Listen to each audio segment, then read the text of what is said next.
फंदे से लटकाया गया। फांसी का फंदा एक था, गर्दनें दो थी, एक बाबा राम शरण दास की थी और एक मौलवी आमिर अली की थी। आज ये हिस्ट्री अगर आपको पढ़नी है तो अयोध्या में एक बहुत मशहूर जगह है जहां इमली का झाड़ वो आज भी मौजूद है, उसे कुबेर का टीला कहते हैं। आर्कियोलॉजिकल सर्वे ऑफ इंडिया ने उस कुबेर के टीले के पास इस हिस्ट्री को लिखकर एक बोर्ड में लटकाया हुआ है। हरियाणा में एक जगह है हांसी, वहां की हिस्ट्री है कि यहां पर दो दोस्त रहा करते थे। एक का नाम था हुकुमचंद जैन और एक का नाम मुनीर बेग था। इस हिस्ट्री में लिखा है कि हुकुमचंद जैन और मुनीर बेग दोनों ने इतना डटकर अंग्रेजों का मुकाबला किया, इतना लोहा लिया कि नाभा, कपूरथला, कश्मीर और पटौदी राजाओं की मदद से पकड़कर इन्हें अंग्रेजों को सौंपा गया। अंग्रेज चाहते थे हांसी की लोग हमेशा के लिए डर जाएं, उनकी हिम्मतें टूट जाएं, तो ऐसी अनोखी सजा आपको इतिहास के किताबों में कभी नहीं मिलेगी। हुकुमचंद जैन और मुनीर बेग को साथ लाया गया। हुकुमचंद जैन को उनके मजहब के खिलाफ जिंदा दफना दिया गया और मुनीर बेग को उनके मजहब के खिलाफ चिता पर जिंदा जला दिया गया। मोतिहारी के लोगों, हमारे बीच एक ऐसा इंसान है जिसने गांधी जी की जान बचाई। इस इंसान का नाम बटक मियां अंसारी है। बटक मियां अंसारी को ये काम सौंपा गया था कि वो गांधी जी को चंपारण सत्याग्रह के दौरान दोनों टाइम खाना खिलाते रहे। अंग्रेजों ने बटक मियां अंसारी के सारे परिवार को एक साथ किडनैप कर लिया और उन पर यह दबाव बनाया कि बटक मियां अंसारी गांधी जी के खाने में पॉइजन मिला दे। बटक मियां अंसारी ने उनके दबाव में जब ये कदम उठाना चाहा तो ऐन गांधी जी के निवाला तोड़ने से पहले बटक मियां अंसारी ने उनके हाथ से छीन कर वो डिश फेंक दी। जब गांधी जी ने पूछा तो रोने लगे। कहा अंग्रेज उद्योगपतियों ने कल मेरे बच्चे की लाश भिजवाई है, अगर आज मैंने आपको पॉइजन नहीं दिया तो एक और परिवार से ऐसा होगा जिसकी लाश मुझे भिजवा दी जाएगी। बटक मियां अंसारी ने अपने परिवार की परवाह बिना किए गांधी जी के हाथ से वो पॉइजन भरा कटोरा छीन कर फेंक दिया।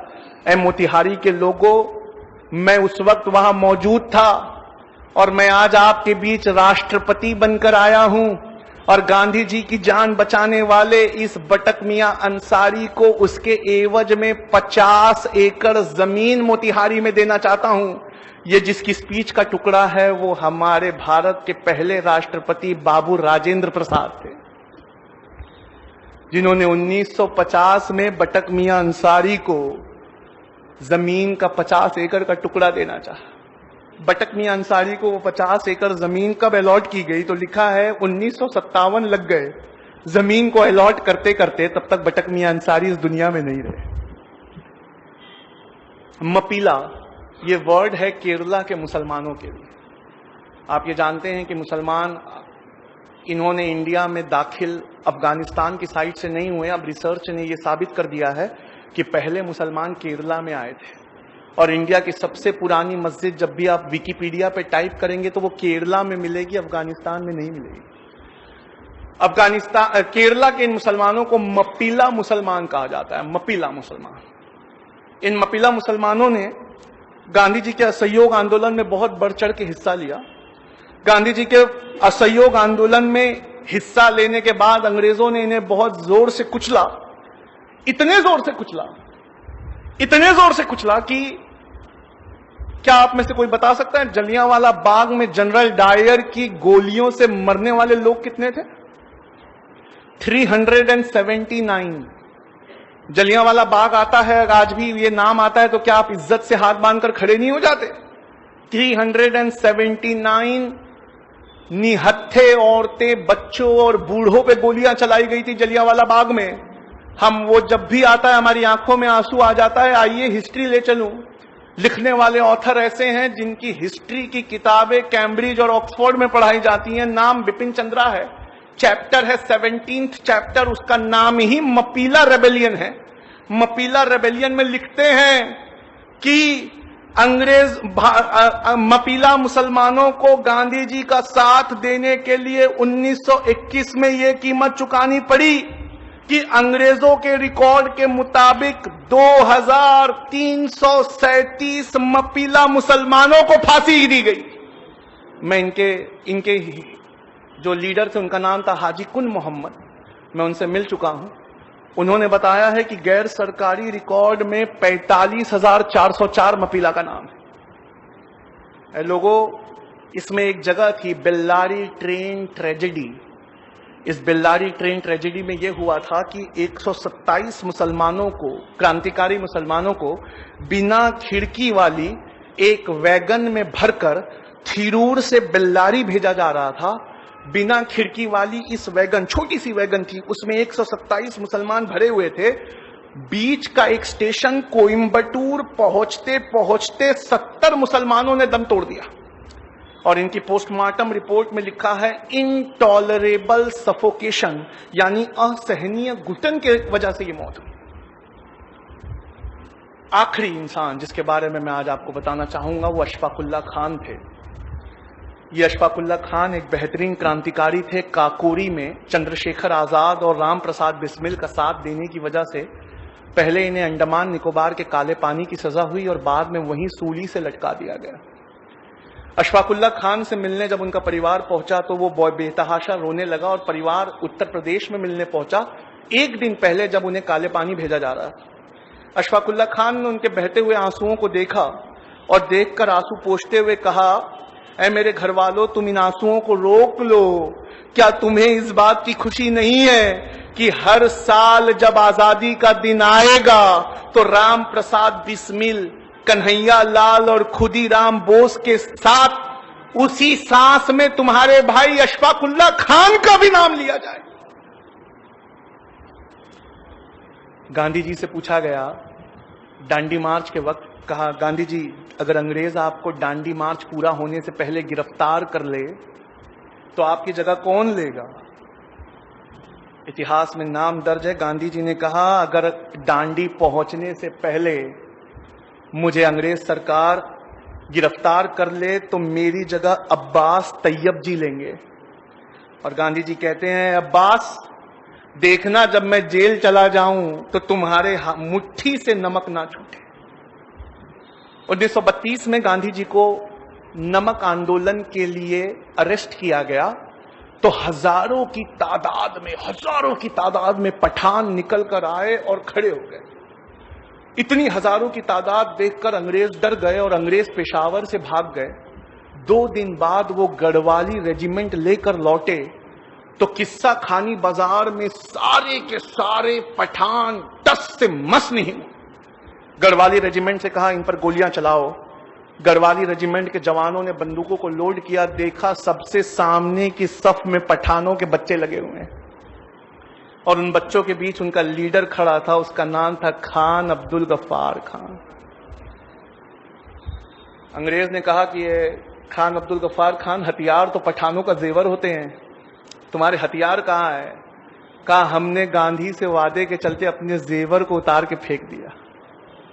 कहा गांधी से वादा किया है, हथियार तो छोड़ो, हाथ तक नहीं उठाएंगे। ये फोटो, वहां जमा लोगों की फोटो आज भी गूगल और विकिपीडिया पे मौजूद है। सामने की 2 सफ में बच्चे खड़े और पीछे हजारों की तादाद में पठान खड़े। फिर अंग्रेजों गढ़वाली रेजिमेंट ने अपनी बंदूकें लोड की। इससे पहले गोली चलाती गढ़वाली रेजिमेंट ने बंदूक ये कहकर फेंक दी, हमारे देश में एक जलियांवाला बाग काफी है, निहत्तों पे हम गोली नहीं चलाएंगे। अंग्रेजों ने खुद साख्ता बंदूकें उठाई, 207 लोग मारे गए। आप जानते हैं भारत सरकार ने उन्हें क्या इज्जत दी है खान अब्दुल गफ्फार खान को? मरणोपरांत यानी मरने के बाद भारत रत्न पुरस्कार से संवारा। खान अब्दुल गफ्फार खान का टाइटल है सीमा अंत गांधी यानी फ्रंटियर गांधी। उनको जो प्लाक मिला था भारत रत्न पुरस्कार, ये जो इंडिया का सबसे बड़ा पुरस्कार है, उन्हें दिया गया जबकि वो अफगानी थे, पर अफगानिस्तान उस वक्त इंडिया का हिस्सा है।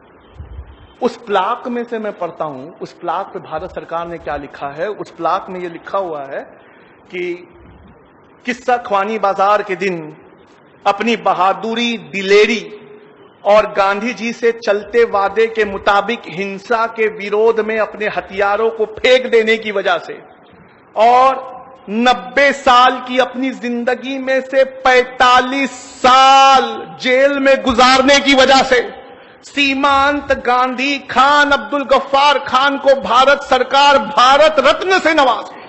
डीएनए ये एक न्यूज़पेपर है जो मुंबई में निकलता है।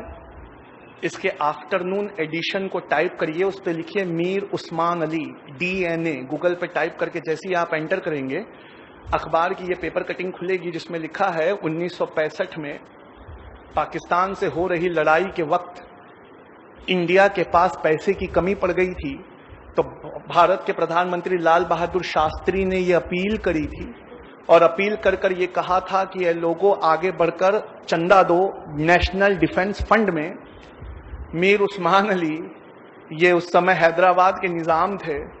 उनसे जब लाल बहादुर शास्त्री की अपील को सुना तो उन्होंने फोन किया लाल बहादुर शास्त्री से, कहा sir I want to meet you, आप हमारे हैदराबाद में आइए। कहा देखते नहीं, वार चल रहा है। कहा सर उसी के जिम्मन में मिलना है, मेरे पास फोटो मौजूद है, आप असरा के व्हाट्सएप ग्रुप से जुड़िए, मैं आपको वो फोटो फॉरवर्ड करता हूं। लाल बहादुर शास्त्री हाथ मिलाते हुए मीर उस्मान अली से, क्या आप जानते हैं 1965 में पाकिस्तान के खिलाफ लड़ाई के लिए इंडिया के इतिहास का सबसे बड़ा चंदा दिया गया था। 2015 तक वो रिकॉर्ड टूटा नहीं है। इंडिया का सबसे बड़ा चंदा मीर उस्मान अली ने 5000 किलो सोना दिया था। 5 टन सोना लाल बहादुर शास्त्री के हवाई जहाज में बेगम पेठ एयरपोर्ट हैदराबाद में लादते हुए फोटो डीएनए अखबार ने छापी है और इस रिपोर्ट को अप्रैल की 13 तारीख 2015 को द हिंदू नेशनल अखबार है, उसने फ्रंट पेज पर इस हेडिंग के साथ छापा है, close fist open handed Mir Usman Ali. 5 ton यानी 5000 किलो सोना, ये वो चंदा है जिस चंदे को आज तक किसी ने क्रॉस नहीं किया। ये इस देश की हिफाजत के लिए दिया है। लोगों पढ़ लो, अगर नहीं पढ़ोगे तो कभी नहीं जान पाओगे कि जय हिंद ये नारा लिखने वाला आंध्र प्रदेश के एक मुसलमान थे, उनका नाम मोइनुद्दीन हसन हक था। लोगों पढ़ लो, नहीं पढ़ोगे तो कभी नहीं समझ पाओगे कि जिस प्लेन क्रैश में नेताजी सुभाष चंद्र बोस मारे गए उनके साथ मरने वाले कर्नल हबीबुर रहमान थे। लोगों पढ़ लो, अगर नहीं पढ़ोगे तो कभी नहीं जान पाओगे कि तुम्हारे बुजुर्गों ने क्या क्या इतिहास में लुटाया है। किसी और की कोई गलती नहीं है, उल्टा मुसलमान कौम को हिंदू कौम का कर्जदार होना चाहिए कि हमारी हिस्ट्री को उन्होंने किताबों में बचा कर रखा। हमने अपनी हिस्ट्री के लिए कुछ नहीं किया। वक्त काफी हो चुका है, मैं इस बात को अपनी यहीं खत्म करता हूं और प्रोग्राम के बाद मैं घर नहीं जाने वाला, मैं यहीं बैठा हूं। आप आके मुझसे ये सबूत देख सकते हैं। वो माल है।